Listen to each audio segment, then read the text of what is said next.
Happy New Year, you guys. And so for today, we are going to talk about living with less is the key to happiness and purging excessive buying things for New Year. So let's go ahead and talk about it. Luxury, it's easy to go down that rabbit hole of just basically buying so many things. Even though they are so expensive, they can be very addicting and also very bad for your wallet.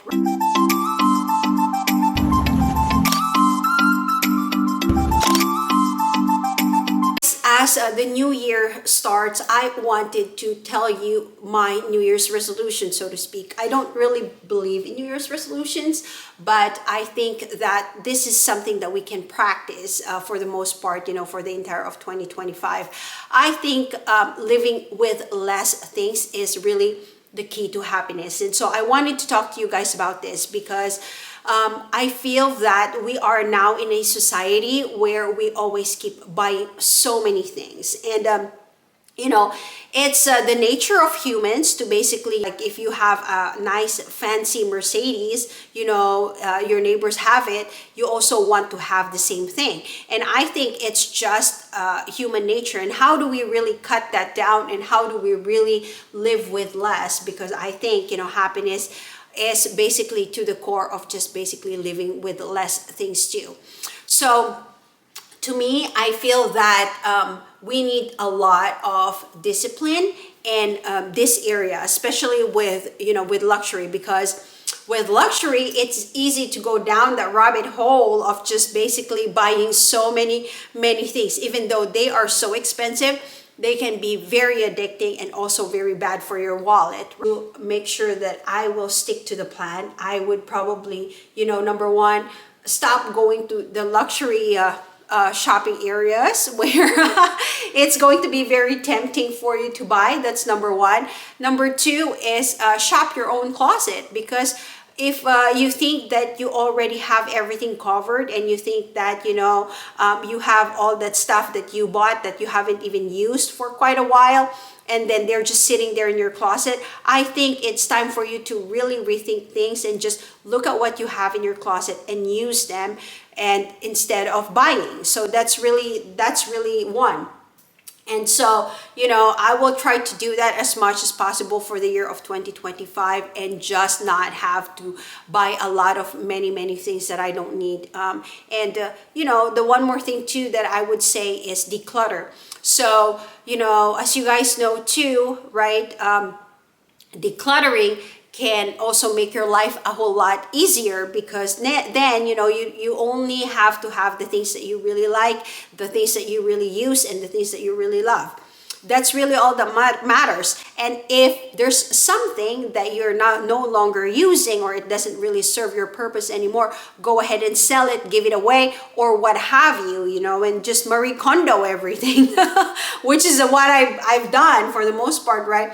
I've just Marie Kondoed like a lot of my things that I no longer use, and I just basically just either give them away, donate them, throw them away, or if they still have value on them, sell it. And hey, it's still money. It doesn't matter if it's $10, it's still money, right? We're not throwing away money in here.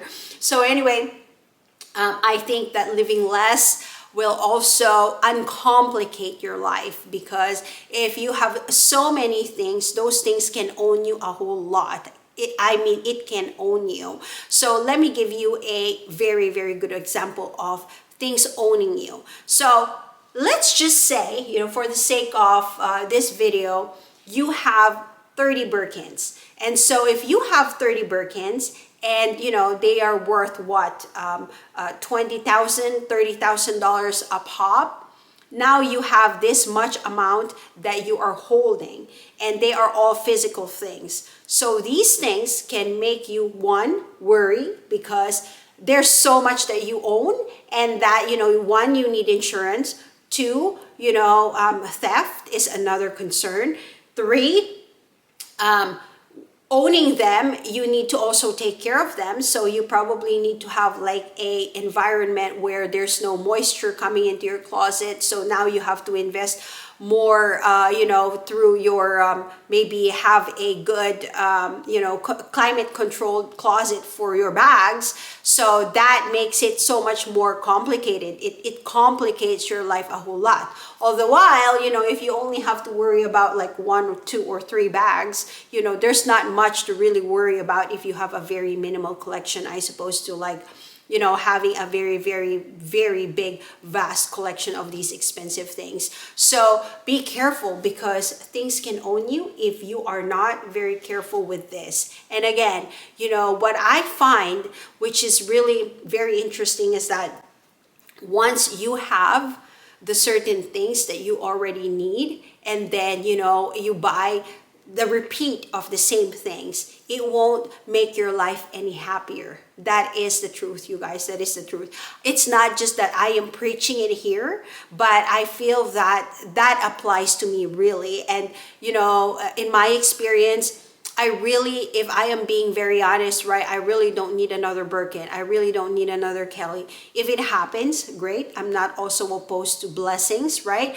God is our provider. If He gives me all of these blessings, I am happily to take it, but also be mindful as well to,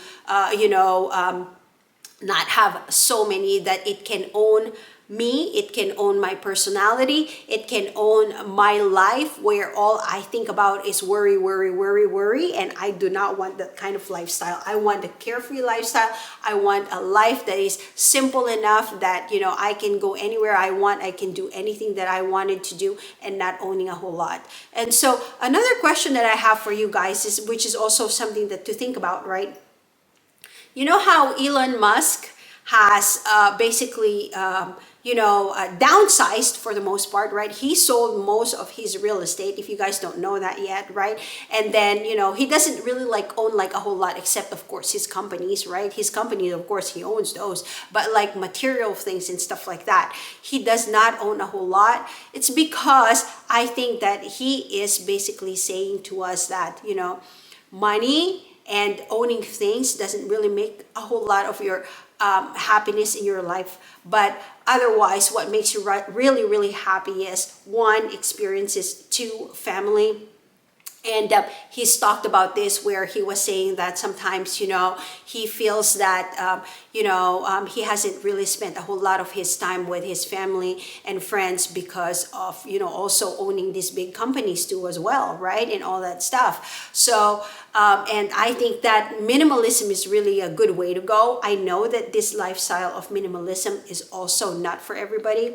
And I know that a lot of people likes to own their things, likes to have a lot of the good stuff, likes to have good life. And I cannot blame you for that. I mean, if that's the lifestyle that you want, then go for it. Whatever makes you guys happy. We're all different, right? We're all unique individuals with different needs, with different wants. And so we respect each other's ways of living, and we don't judge anyone in this channel, at least, right? So, but I mean, for me, basically, I think that once all of the simple things and all the things that you need are covered, you are good to go. You have all of these things, when you go through the cycle of life, right? Once you are younger, you want to accumulate all this stuff, and accumulate wealth, accumulate everything. Once you become older, you basically decumulate all of these and like start selling all of them, and all that stuff and all that. And what I will also tell you guys, and what I would impart as a message for all of you, is that when you, when you are older, or when you are moving, or when you're doing any of these things, like, there's nobody who really cares about your stuff other than yourself. Let me repeat that. There's nobody who really cares about your stuff other than yourself. Think about this. If you are thinking of just basically saying like, oh, you know what, I'm going to give, this handbag, or pass it down to my family member, or pass it down to my daughters or daughters-in-law and stuff like that, and you've had this bag that you loved and coveted for a very, very long time. when you die, it does not necessarily mean that they really, really like the same style and bag that you wanted, but they might want something else better, or maybe on in their time, it's no longer, your bag is no longer relevant. Like, for example, what if today we have our Birkin bags? They are relevant, they are expensive, they are the really, really, really most coveted bags. But in the future, it won't really guarantee that that's the case, right? So, owning our things can make us happy, but also, let's not think about, like, other people care about the certain things that we own, physically, because towards the end of the day, they are just things. They are here for a purpose to, make us happy, but not excessive, right? Like, to serve their purpose as things that we can benefit from, not the other way around. So anyway, what are your thoughts about this, you guys? I hope that this message resonates with you guys too well. And so, this is, I think, the one thing that I would apply for myself, at least for the New Year's, and to stop buying excessive things. And again, I believe in the reality that less is more, and happiness is not about material things, but what we care the most in our hearts, our family, our friends, and enjoying, the life that we want, with traveling and experiences and all that good stuff. So anyway, you guys, my name is Sigrid. You may call me Ziggy. I talk about luxury, travel, finance, and minimalism in this channel. Thank you again for subscribing to my channel. If you like these kinds of contents, please do like and subscribe to my channel. Thank you again, everybody, for watching. And until next time, I will talk to you later. Bye for now.